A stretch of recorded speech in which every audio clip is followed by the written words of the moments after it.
어느 교회에 설교를 너무 지루하게 하시는 목사님이 계셨습니다. 어느 날 설교가 다른 날보다 훨씬 더 길었는데도 불구하고 교인들이 전혀 졸지를 않고 뚫어지게 목사님을 쳐다보고 있는 것을 발견했습니다. 설교를 마친 목사님이 너무 감격해서 사모님한테 이렇게 말했어요. 여보, 오늘 설교에 성도들이 은혜를 크게 입었나 봐요. 모두 설교가 끝날 때까지 뚫어져라 나를 쳐다보더군요. 그 말을 들은 사모님이 잠시 머뭇거리다가 한숨을 크게 쉬고 말했습니다. 여보, 누가 강대상 뒤에다가 시계를 걸어놨어요?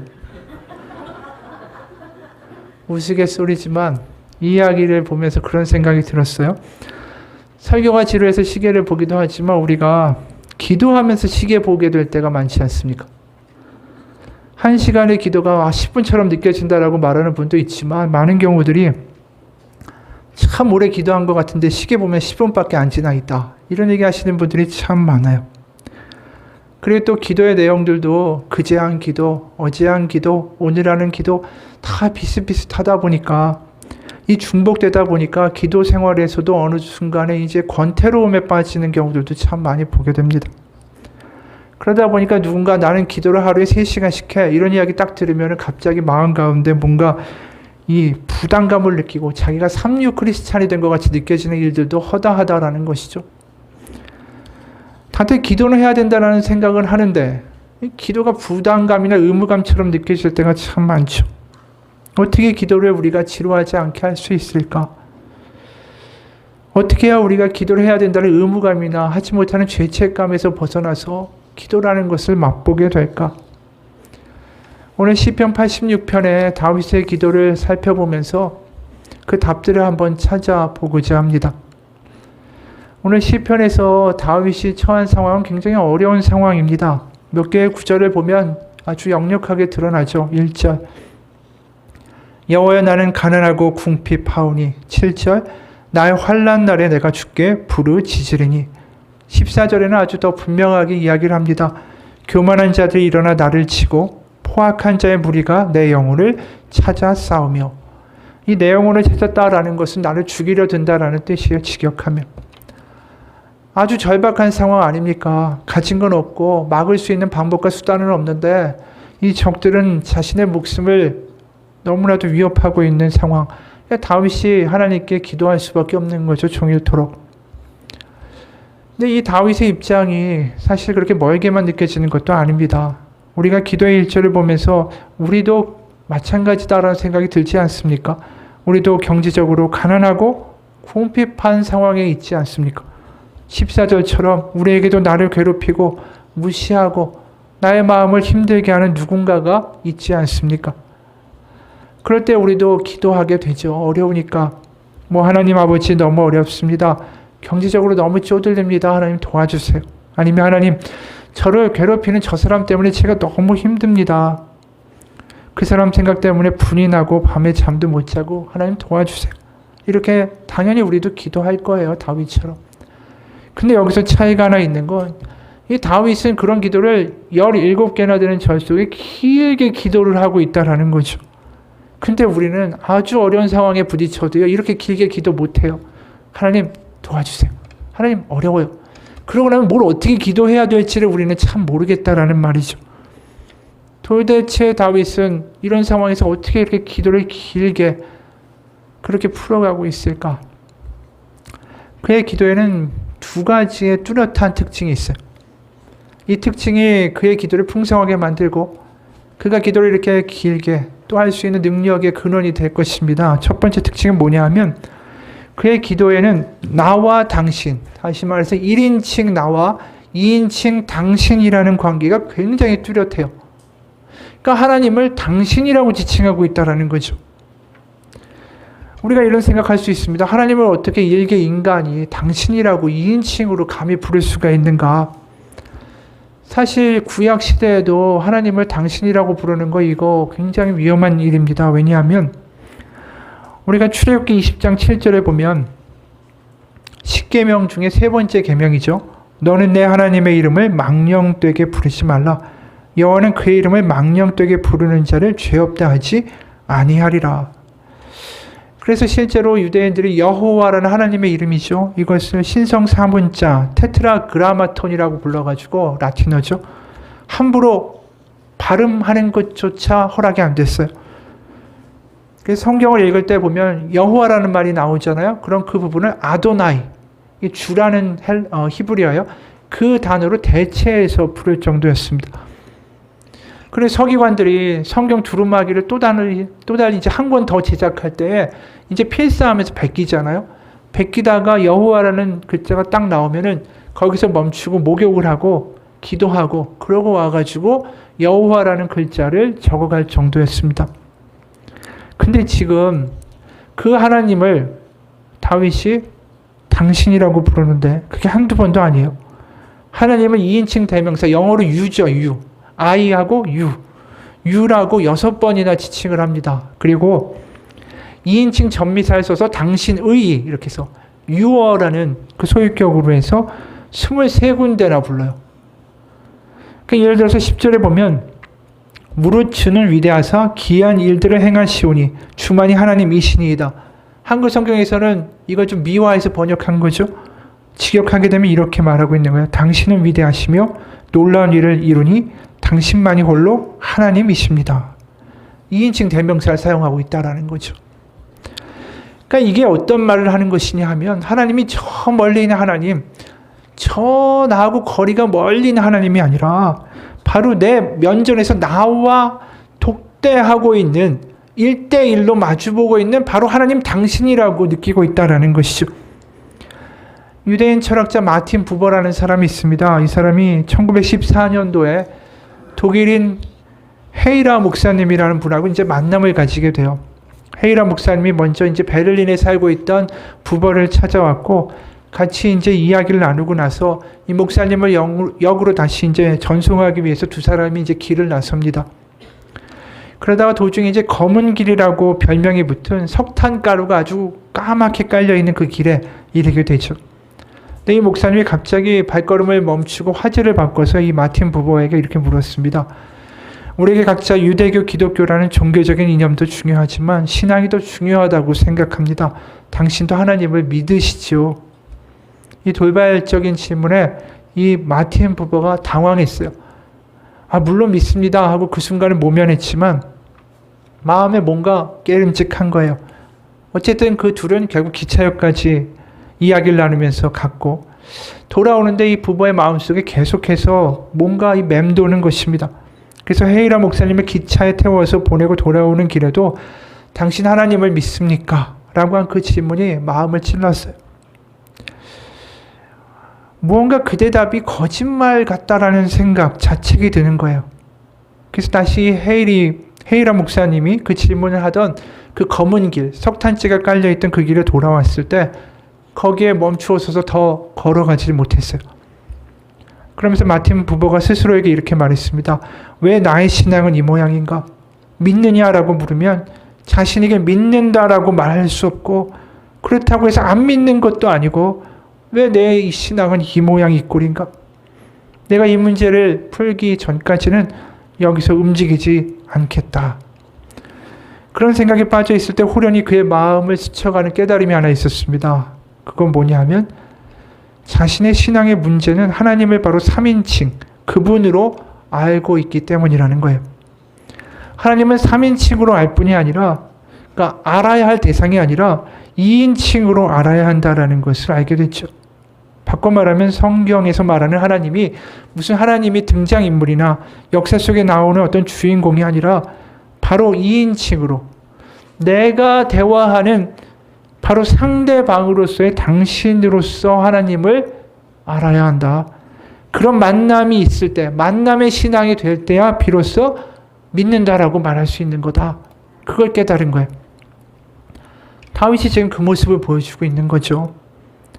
바로 멀리 있는 하나님이 아니라 바로 자신에게 눈을 맞추고 있는, 자신을 바라보고 있는, 손을 내밀면 닿을 것 같은 그런 친밀한 관계의 하나님을 지금 고백하고 있는 거예요. 과거의 모세의 하나님, 아브라함의 하나님, 성경 속에 나오는 하나님, 역사 속의 하나님, 남들이 이야기하는 그런 과거의 하나님, 그들의 하나님이 아니라 바로 나의 하나님, 나를 바라보는 하나님. 그게 이 기도의 전반에 깔려 있다라는 것이죠.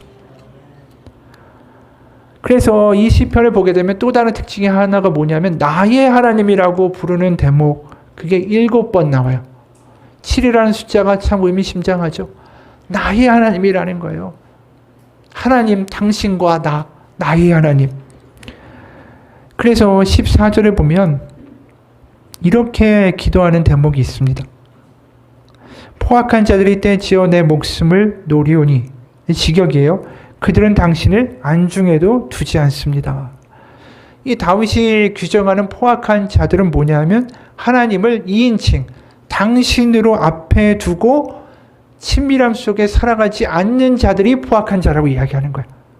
그러니까 믿음이라는 걸 거꾸로 이 다윗의 관점에서 이야기하면 하나님을 당신이란 2인칭으로 늘 눈앞에 두고 살아가는 사람들이 믿음의 사람이라는 뜻이죠. 그러니까 자신의 경험이, 자신의 기도는 지금 그런 상황에서 하는 거예요. 하나님이 바로 내 앞에 계시고 정말 손을 뻗으면 내가 닿을 곳에, 아니 내 심장 소리보다 더 가까운 곳에 하나님이 앉아 계시고 그 하나님이 지금 나를 바라보고 있다. 나에게 귀를 대고 나의 이 탄식과 작은 한숨 소리도 듣고 있다라는 것을 느끼면서 기도하고 있다라는 거죠. 그 친밀함이 있을 때 기도가 터져나오기 시작하는 거예요. 저 멀리 있는 하나님한테 내가 기도한다고 생각해 보세요. 뭐 몇 마디 하고 할 말이 없죠. 하지만 그분이 내 앞에 앉아 있어요. 그리고 나에게 집중해 주신다라는 것이 느껴질 때 그때 기도가 달라지는 거죠. 누군가 이런 말을 했습니다. 우리가 말이 적어지는 까닭은 상대방이 듣고 있다라는 기대를 포기할 때라고 그랬어요. 우리가 기도가 점점 줄어드는 이유는 뭐냐면 하나님이 나의 기도를 듣고 있다라는 그런 마음과 믿음이 우리 가운데 사라지고 있기 때문에 기도가 줄어드는 거예요. 하나님이 내 앞에서 내 눈을 마주치면서 나의 고백을 듣고 계신 하나님이다라는 게 느껴지고 들으신다라는 게 내 가운데 믿어지면 기도가 더 늘어날 수밖에 없죠. 한 이야기를 소개합니다. 좋은 자리가 아니어서 미안해요. 대학 합창단에 들어간 아들이 표 2장을 내밀었습니다. 시간에 맞춰 가보니까 나쁜 자리만은 아니었습니다. 아래층 맨 앞에서 3번째 줄. 거기서 세컨 베이스로 합창단 맨 뒤에 서 있는 아들의 얼굴이 그래도 뚜렷하게 보였기 때문입니다. 막이 오르자 200여 명의 정장을 입은 무리가 우아한 선율, 기가 막히게 아름다운 화음을 지휘자의 손동작 하나하나에서 만들어내고 있었습니다. 질서와 복적으로 만들어내는 아름다운 예술작품 속으로 푹 빠져들다가 저는 깜짝 놀라고 말았습니다. 그 멜로디 속에서 아들의 목소리를 들은 겁니다.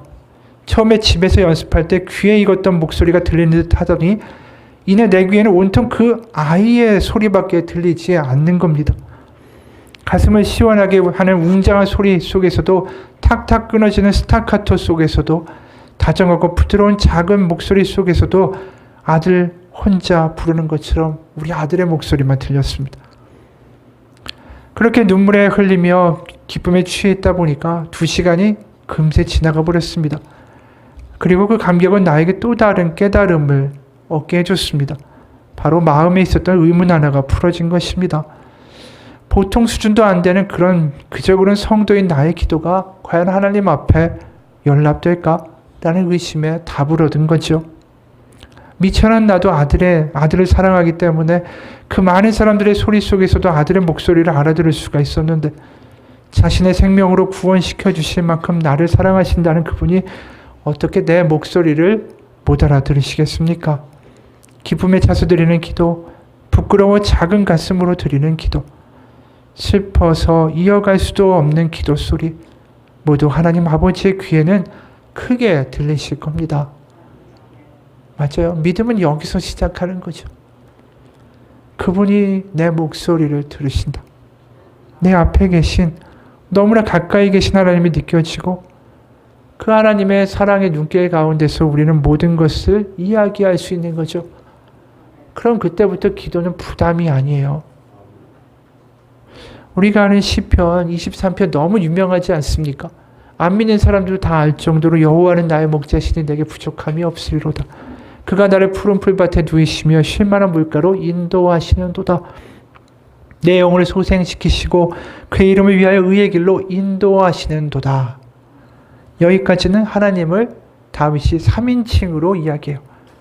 여호와, 그가 3인칭이죠. 그런데 4절에 딱 넘어가는데 여기서 놀라운 변화가 일어납니다.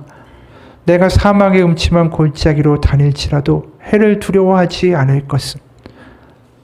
여기서 3인칭인 하나님이 갑자기 2인칭으로 바뀌기 시작해요. 자기가 환난에 빠져 있고 사망의 음침한 골짜기가 자기를 삼키려고 할 때 하나님은 더 이상 3인칭의 하나님이 아니에요. 2인칭의 하나님이 되는 거지. 그러면서 직역하면 4절이 이렇게 되는 것입니다. 주께서 나와 함께 하심이라가 아니에요. 직역하면 내가 사막의 음침한 골짜기로 다닐지라도 해를 두려워하지 않을 것은 바로 당신이 나와 함께. 영어로 하면 you with me. 대명사, 전치사, 목적어 이렇게 돼 있어요. 여러분, 우리가 기도할 때 가장 중요한 게 뭐냐면 하나님이 바로 나의 하나님이다라는 확신과 믿음과 감격 속에서 기도가 시작돼야 돼요. 그냥 아무 말도 할 거 없고 아무 느낌도 없고 아무 감각도 없고 그저 저 멀리 있는 신에게 내 고민을 이야기하는 거라면 그게 무슨 기도가 되겠어요? 무슨 감격이 있고요? 뭐 할 말이 있겠어요? 몇 마디 아뢰고 그냥 헌금 내고 가면 되죠. 과거의 하나님이 아니고 다윗과 아브라함과 야곱과 이삭의 하나님이 아니라 나의 하나님, 지금 살아계시는 내 앞에 계신 하나님, 그 하나님이라는 게 내게 믿음 가운데 고백되고 기도가 시작되면요, 기도는 달라질 수밖에 없어요. 바로 내 앞에 당신의 지팡이와 막대기가 나를 안위하십니다. 저 하나님이 아니라 남들의 하나님이 아니라 바로 내 앞에 있는 당신의 지팡이와 막대기가 나를 지켜주십니다. 이게 생생하게 보이는 거예요. 그냥 과거에 누군가가 쓴 글이 아니라 그 친밀함 속에서 기도할 때 기도는 더 이상 부담이 아닙니다. 어느 목사님이 이런 고백을 해요. 목회지를 떠나 수원의 빈 지하방에서 살 때 쌀이 떨어지고 아들마저 아프자 그 모든 것은 내가 피할 수 없는 고통이 되었다. 그런데도 감사한 일은 그 모든 과정 하나하나에 하나님께서 깊이 개입하셨다라는 사실이다. 무엇보다 그 모든 상황을 아시는 나의 하나님을 만났다. 보일러 기름과 쌀이 떨어지고 세탁기가 없어 화장실에 천 기저귀가 산더미처럼 쌓이고 냉장고가 없어서 반찬통을 창틀 위에 올려놓았고 아들이 아파 수시로 병원에 달려가던 그 시절에 나는 나를 도우신 하나님을 만났다. 나는 그렇게 하나님을 만났다. 허공에 떠있는 추상적인 은혜가 아니라 현실에 발을 붙인 나를 살리시는 살아계신 하나님을 만났다. 하나님과의 관계는 그렇게 허상이 아니라 나에게는 현실이 되었다. 이런 경험들, 살아계신 하나님, 내 앞에 계신 하나님, 나를 바라보신 하나님, 이게 내 안에 경험되고 체험되고 고백될 때에 우리의 기도는 달라질 수 있다는 것이죠. 나를 지금도 바라보신 하나님, 지금도 무릎 꿇고 정말 말할 수 없는 탄식이 있고 고민이 있을 때 지금 내 앞에 계신 하나님, 그게 느껴지는 감격의 기도에 불을 붙이는 거예요. 예수님이 이런 말씀하시죠. 마태복음 6장 6절입니다. 너는 기도할 때 내 골방에 들어가 문을 닫고 은밀한 중에 계신 내 아버지께 기도하라. 은밀한 중에 보시는 내 아버지께서 갚으시리라. 이게 얼마나 대단한 말씀인지 모릅니다. 세상 사람 다 몰라도 하나님 아버지는 네 마음을 아신다. 네가 골방에서 아무도 안 볼 때 기도할 때도 하나님은 그 앞에서 너를 지키시고 너의 기도를 들어주신다. 이게 예수님의 복음 아니에요. 성전에 가서 근사한 제물을 바치고 그래야만 하나님이 나의 기도를 들으시는 게 아니라는 거예요. 골방에서 나의 하나님이 되어주실 수 있다는 거예요. 이게 그 당시 사람들에게 얼마나 충격적인 복음인지 모릅니다. 우리도 마찬가지예요. 내가 경건하고 거룩하고 예배당에 와서 꼭 기도해야만 하는 것 아닙니다. 나의 조그만 골방, 나의 방 가운데에 무릎 꿇고 하나님을 부를 때 하나님이 그래 내가 여기 있다라고 나를 바라보시는 하나님의 음성이 우리 가운데 임할 수 있다라는 거죠. 그래서 마태복음 6장 31, 32절에도 예수님이 이렇게 말씀하세요. 그러므로 염려하여 이르기를 무엇을 먹을까, 무엇을 마실까, 무엇을 입을까 하지 말라. 이는 다 이방인들이 구하는 것이라.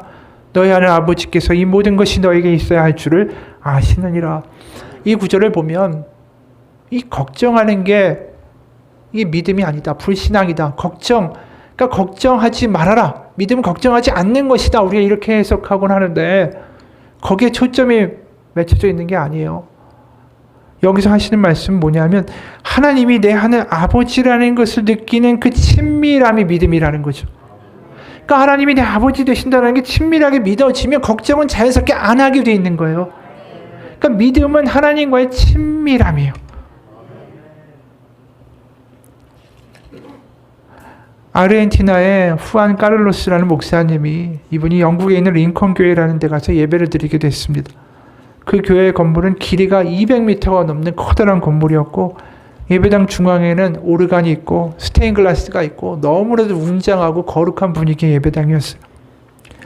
예배 의식이 진행되는데 거기에 성가대와 집전하는 모든 사람들이 정말 근사한 가운을 입고 예배 의식을 진행하고 있었습니다. 이 목사님이 예배를 드리면서 혼자 이런 생각을 했어요. 이 웅장한 예배당과 이런 멋진 예식, 나도 여기서 멋진 기도를 해야겠다. 그리고 경건하게 자세를 잡고 근엄하게 기도를 했습니다. 가장 높은 곳에 좌정에 계신 우리 하나님, 오늘 아침 우리는 주의 존전에 모였나이다. 근데 그때 주님이 이 목사님의 마음 가운데 하시는 말씀이 있었어요. 후안, 나는 너와 온종일 대화를 나누고 오는 사이인데 어떻게 이제 와서 가장 높은 곳에 좌정에 계신 우리 아버지, 우리 하나님이라고 부르니? 맞아요. 하나님은 우리와 가까이 계신 하나님이에요. 그렇게 하기 위해서 예수님을 이 땅 가운데 보내신 거예요. 멀리 있고 싶으면 예수님을 왜 보내시겠어요? 그렇기 때문에 그 하나님이 너무 가까워 느껴지고 하나님이 그 자기 앞에 계신 것처럼 보이기 시작하니까 다윗이 어떤 모습을 보이냐면 지금 생명이 위협받는 거 아니에요?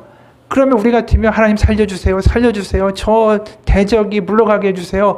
저 원수가 패망하게 해주세요. 하나님 도와주세요. 도와주세요. 이 이야기만 잔뜩 할 거 아니에요?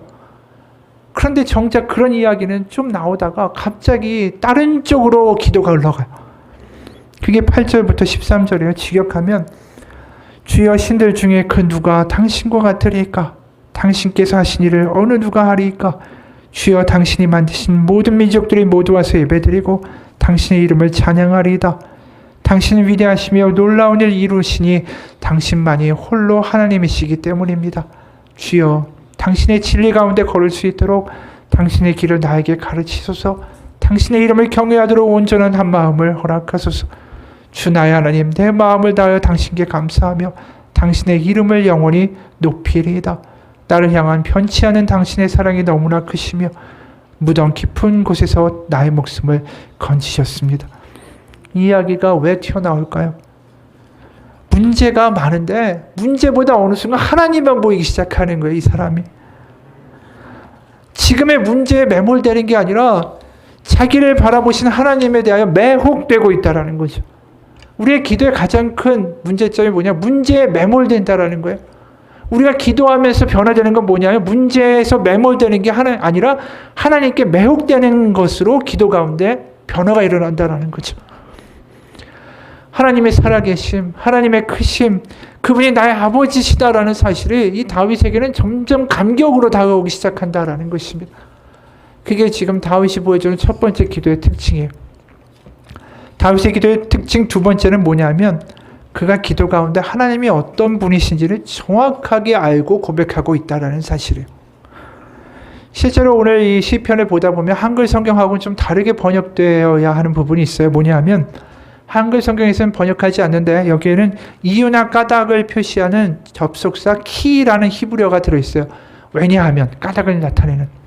그래서 이를 살려서 1절을 해석하면 이렇게 해석됩니다. 귀를 기울이셔서 주님 응답하소서. 왜냐하면 저는 가난하고 궁핍하기 때문입니다. 그러니까 하나님 그냥 제 기도를 들어주세요라고 말하고 있는 게 아니에요. 그 뒤에 뭐가 붙어요. 그런데 그 이유를 다시 한번 좀 직역해서 보면 하나님 제가 가난하고 궁핍하니까 하나님 기도 들어주세요라고 이야기하는 거예요. 왜 그럴까요? 하나님은 가난하고 궁핍한 이를 절대로 버리시는 분이 아니다라는 하나님을 아는 믿음이 있는 거예요. 지식이 있는 거예요. 실제로 우리가 출애굽기나 신명기를 읽어보면 항상 하나님이 고아와 과부와 나그네와 힘든 이를 보살피라 그들에게 나처럼 하는 이들에게 내가 복을 주리라. 항상 이런 말씀을 하시는 것을 우리가 기억하죠. 그것에 근거해서 기억하는 거예요. 가난하고 궁핍한 이를 기억하신 하나님이시니까 나의 기도를 들어달라고. 또 2절도 마찬가지예요. 내 영혼을 보존하소서. 저는 당신께 바친 몸이기 때문입니다. 3절 당신은 나의 하나님 주여 나를 불쌍히 여기소서. 내가 매일같이 당신을 부르기 때문입니다. 다윗은 분명하게 알아요. 마음과 몸과 뜻을 다해서 그분을 찾는 일을 결코 외면하시지 않는 하나님이다라는 것을 아는 거죠. 5절도 마찬가지예요. 주여 당신을 용서하시고 얻으시며 당신께 부르짖는 자에게 한없는 사랑을 베푸시기 때문입니다. 그러니까 이게 지금 우리가 볼 때 너무 당연한 것처럼 보이지만 이게 다 이 성경에 나와 있는 하나하나의 구절들이 근거가 되고 있는 거예요. 그래서 15절에 보면 아주 분명하고 더 뚜렷한 구절이 등장해요. 뭐냐면 그러나 주여 주는 긍휼히 여기시며 은혜를 베푸시며 노하기를 더디하시고 인자와 진실이 풍성한 하나님이시오니. 우리가 보면 뭐 같은 말을 이렇게 줄창 연결해서 이야기를 하나. 근데 이것은 출애굽기 34장 6절에 나오는 말씀이에요.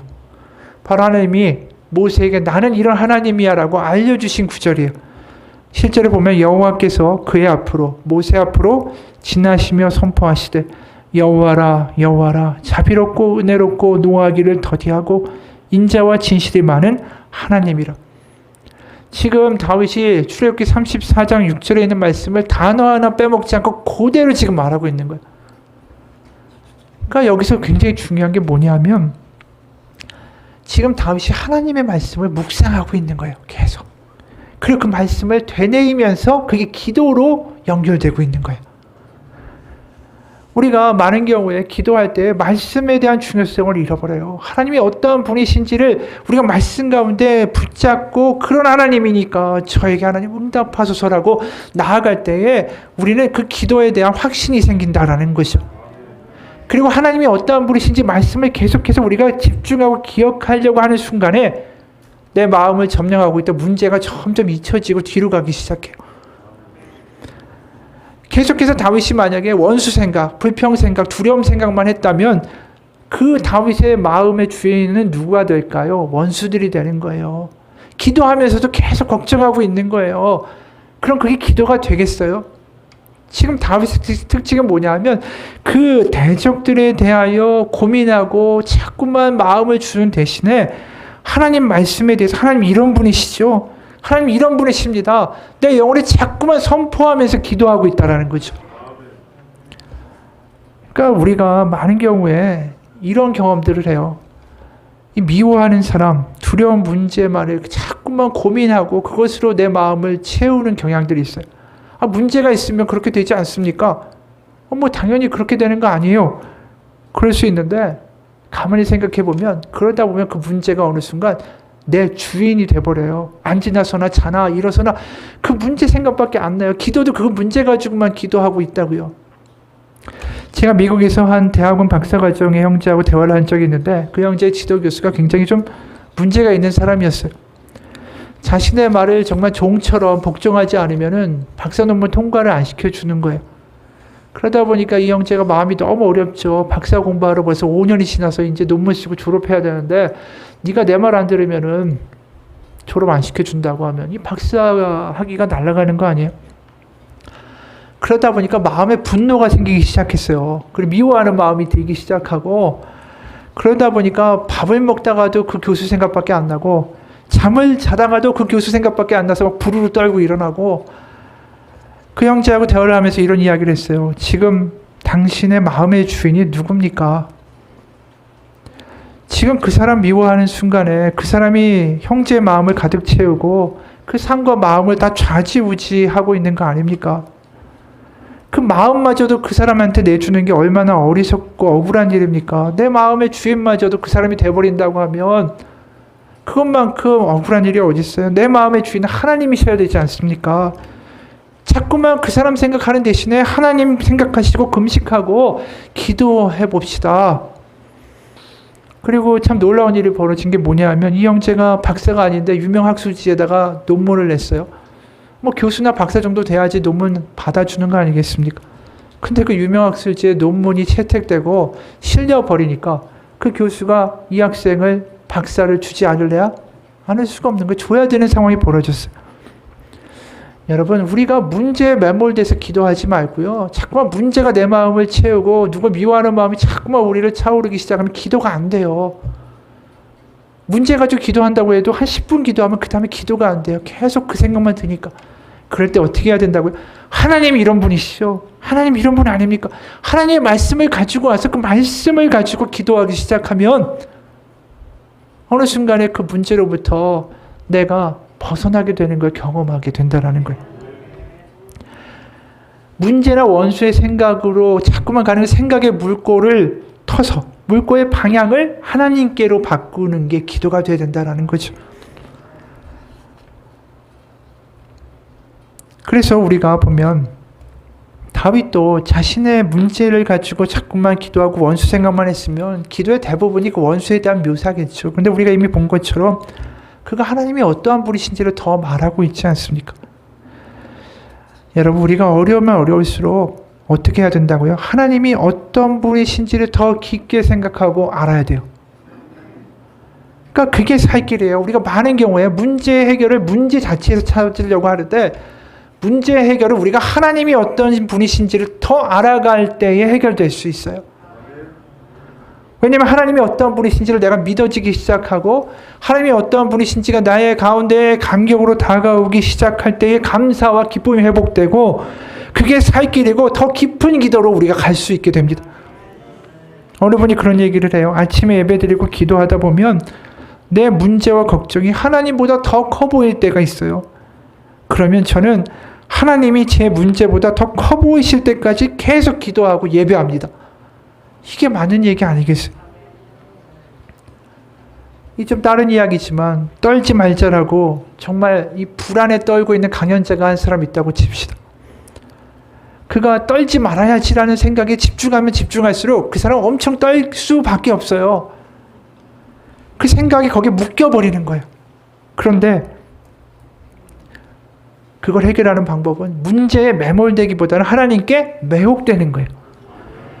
떨지 말자 생각하지 말고 크신 하나님, 나와 함께 하신 하나님, 나를 지키신 하나님, 나를 바라보신 하나님께 자꾸만 생각이 가다 보면 떠는 문제는 어느 순간 다 문제가 아닌 게 되어 있다라는 것이죠. 그러니까 우리가 기도가 필요한 이유가 뭡니까? 하나님이 어떠한 분이신지를 기도 가운데 기억하는 거고요. 기도 가운데 하나님이 나의 하나님이라는 것을 경험하는 거고요. 그러면서 문제가 안 되는 것들을 경험하는 게 기도라는 거예요. 오늘 다윗이 출애굽기 34장 6절을 붙들고 기도한 게 이게 그냥 하는 기도가 아니라는 겁니다. 그러니까 우리가 하나님에 대해서 더 알아야 돼요. 하나님이 어떤 분이신지를 더 알수록 기도가 더 깊어져요. 그러니까 말씀에 대해서 우리가 뒤로 할 수 없는 게 기도만 한다고 해결되지 않습니다. 말씀만 한다고 해결되지 않죠. 말씀을 읽어 하나님이 어떠한 분이신지를 알 때에 그걸 가지고 기도할 때에 우리의 기도가 변화된다는 거예요. 오늘 부부의 이야기예요. 아기 심장이 뛰지 않네요. 첫 아이를 가진 지 11주하고 4일 만의 일이었다. 내 생에 가장 큰 슬픔이 찾아온 날이었다. 나는 단 한 번도 아이를 이렇게 잃게 될 거라고는 생각하지 못했다. 잘해준 것보다 못해준 게 많아서 한없이 아이에게 미안했다. 그래서 한참을 그냥 울었다. 누구의 이야기도 나에게 위로가 되지 못했다. 수술하는 그날 아침 신랑이 적어놓은 작은 쪽지가 보였다. 하나님은 우리에게 선한 뜻을 가지고 계시며 절망 대신 구원을 주시고 후회 대신 소망을 허락하실 거야 라는 말이 보였다. 다음날 죽은 아기를 자궁에서 빼내는 수술을 할 때까지 그 생각이 내 머릿속을 맴돌았다. 그리고 그 작은 말에 내 마음이 반응하기 시작했다. 그리고 눈물 속에서 기도하기 시작했다. 수술하는 날 신랑은 두 손을 꽉 잡아주며 말씀을 암송해 주었다. 여호와는 나의 목자시니 내게 부족함이 없으리로다. 말씀이 그대로 나에게 하나님의 측량 못할 위로로 임하는 걸 느꼈다. 그렇게 그 말씀을 붙들고 기도하고 아기와 작별 인사를 하고 있을 때 신랑이 들어왔다. 우리는 함께 손을 잡고 하나님께서 우리에게 그동안 이 아이를 통해 허락하셨던 그 기쁨을 누리게 하셨음을 고백했다. 고통 중에도 평안과 감사를 누리게 하시는 하나님의 놀라운 섭리를 경험한 순간에 우리는 감사했다. 만약에 이분이 계속해서 왜 이런 일이 생겼냐고 그 문제에 매몰되고 슬픔에 매몰됐다면 기도가 나왔을까요? 신랑이 한 말이 뭐예요? 하나님은 선한 계획을 가지고 계시고 절망이 아니라 구원을 주시고 후회 대신에 소망을 허락하실 거야. 여호와는 나의 목자시니 내게 부족함이 없으리로다. 하나님을 아는 거죠. 이런 하나님이야. 그 하나님이 나의 하나님이고 당신의 하나님이야. 이게 믿어지고 고백되는 순간에 기도가 시작된 거예요. 그리고 그 상황에서 감사와 감격이 임했다라고 간증하는 거죠. 여러분, 그게 기도입니다. 하나님이 어떤 분이신지를 알 때 우리는 뜨겁게 기도할 수 있게 됩니다. 하나님이 어떤 분이신지 기억할 수 없다라면 우리는 기도할 수 없어요. 어느 시편에서 어느 책에서 시편 23편을 가지고 기도하는 법 이렇게 해서 쓴 걸 봤어요. 이게 뭐 정답은 아니지만 이렇게 기도하는 것도 괜찮은 것 같아요. 이분이 이렇게 얘기합니다. 저는 1절을 읽습니다. 여호와는 나의 목자시니. 그리고는 이렇게 기도하죠. 하나님 아버지, 주님이 나의 목자가 되신다니 감사합니다. 당신이 선한 목자가 되셔서 제 일생을 지금까지 돌봐주셨고 앞으로도 제 문제와 제 길에 대하여 저의 목자로 선한 길로 인도하옵소서. 저의 가정을 목자로서 돌봐주셔서 저의 식구들이 하나님의 길로 인도하여 주시고 세상의 파도 속에서 식구들을 보호하시고 시험에 빠지지 않게 악에서 구하여 주옵소서. 그리고 제 자녀들도 주님의 양떼가 되게 하셔서 그들이 저보다 더 하나님을 자신의 목자로 평생 사랑하게 하여 주옵소서. 그러니까 이 구절이 믿어지고 이런 하나님이다라는 것을 고백하면서 기도를 시작하니까 이게 기도가 되더라는 거예요. 그러면서 첫째 구절에서 기도하고 또 두 번째 구절로 이어서 기도하고 그러다가 내 영혼을 소생시키시고 이 구절에서 또 이렇게 기도한다라는 거죠. 하나님 아버지, 오늘 영적으로 너무 메마른 채 주님 당신께 왔습니다. 제 영혼을 소생시켜셔서 구원의 즐거움을 회복시켜 주옵소서. 하나님, 믿지 않는 제 아내와 남편, 친구, 그들의 심령을 어둠에서 빛으로, 사망에서 생명으로 회복시켜 주옵소서. 이렇게 기도로 연결되더라는 거예요. 여러분, 이게 뭐 다 정답이라고 말하는 것은 아닙니다. 하지만 시편 23편에 다윗의 하나님이 나의 하나님이고 하나님이 이런 하나님이시지 않습니까를 가지고 지금 기도에 나간다는 면에서는 지금까지 이야기한 것과 일맥상통하는 것 같아요. 여러분, 우리가 하나님이 어떤 분이신지를 믿고 기도하는 것만큼 중요한 게 없어요. 그리고 그 하나님이 나의 그 기도를 들어주신다라는 것을 감격하고 하는 기도만큼 능력의 기도가 없습니다. 지금 설사 문제가 바로 해결되지 않는다고 할지라도 그렇게 기도하고 일어서는 순간에 더 이상 난 그 문제를 두려워하지 않게 되기 때문이에요. 어느 셀 모임의 리더가 이런 고백을 합니다. 내가 담당하던 셀원들 중에 한 사람, 그 사람은 온 가족이 불신자였다. 그 자매만이 유일한 크리스찬이었다. 그러다 보니까 가족 구원을 위한 기도를 많이 했는데 오히려 그 기도를 하다가 실족하고 넘어질 때가 많았다. 가족들이 기독교를 비판하고 교회 다니는 자신을 질타하는 모습에서 도저히 소망도 하나 보이지 않았다. 그러다 보니까 기도한다고 하지만 가족 구원을 위해서 기도하면 할수록 믿음이 생기지도 않고 시험에 들게 되고 하루는 자매가 모임에서 눈물을 흘리면서 이렇게 어려움을 토로했다. 그 이야기를 듣는데 마음이 너무 아팠다. 그런데 그때 한 말씀이 생각났다. 사도행전 16장 31절의 말씀. 주 예수를 믿으라. 그리하면 너와 내 집이 구원을 받으리라. 기도가 안 되고 소망의 불씨가 꺼지려고 할 때 이 말씀을 반복해서 선포하며 기도해 보라고 권고했다. 왜냐하면 이것은 주님이 당신에게 하신 약속이기 때문이다. 자신의 마음을 쥐어 짜내는 게 아니다. 그 말씀을 선포하며 기도하는 것이다.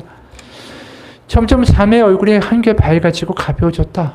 그 자매는 기도 시간에 이 말씀을 반복적으로 선포하며 기도했더니 마음에 믿음이 생긴다라고 고백했다. 말씀은 자신의 의견이 아니라 바로 하나님의 약속이기 때문에 의심하는 게 아니라 믿음이 자랄 수밖에 없는 것 아닌가. 나는 말씀으로 기도하며 그렇게 은혜를 누린 적이 너무나도 많다. 여러분, 오늘 기도에 대해서 어떻게 생각하십니까? 기도가 숙제입니까? 기도가 부담감입니까? 아닙니다. 하나님을 알면 알수록 기도가 깊어지고요. 짧게 기도한다 할지라도 거기에 나의 온 믿음과 정성이 실리게 되어 있어요. 하나님을 아는 마음으로 기도하면 얼마의 시간을 했느냐가 중요한 게 아니에요. 하나님 이런 분 아닙니까? 하나님 나의 목자 되십니다.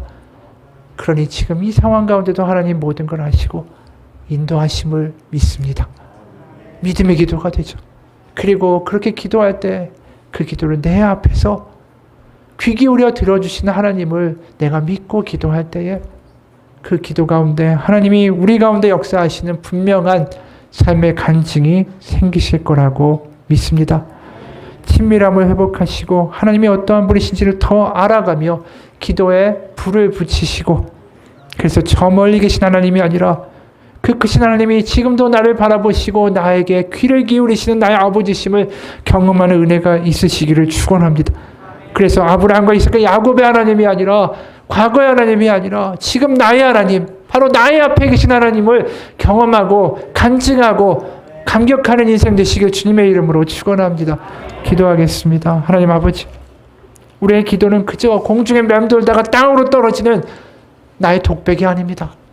나의 앞에 계신 하나님, 성경에 나와 있는 과거의 하나님이 아니라 지금 내 앞에서 나를 바라보시는 나의 하나님을 바라보며 하는 나의 기도입니다. 하나님, 나의 어려움도 아시고 나의 문제도 아시고 나의 못난 것도 아시고 나의 욕심과 부족한 것 탐욕도 아시고 나의 상처도 아시는 하나님, 그 하나님 앞에 제가 나아갑니다. 가련하고 불쌍하고 연약한 이를 외면하지 아니하시는 하나님, 나의 목자가 되어주시는 하나님, 시간 하나님, 그 하나님을 내가 만나며 기도 가운데 하나님이 주시는 놀라운 응답을 받으며 이 세상의 문제보다 하나님이 더 커 보이는 하나님의 자녀로서의 권세를 맛보며 살아가는 우리 인생 되게 도와주옵소서. 예수님 이름 받들어 기도합니다. 아멘.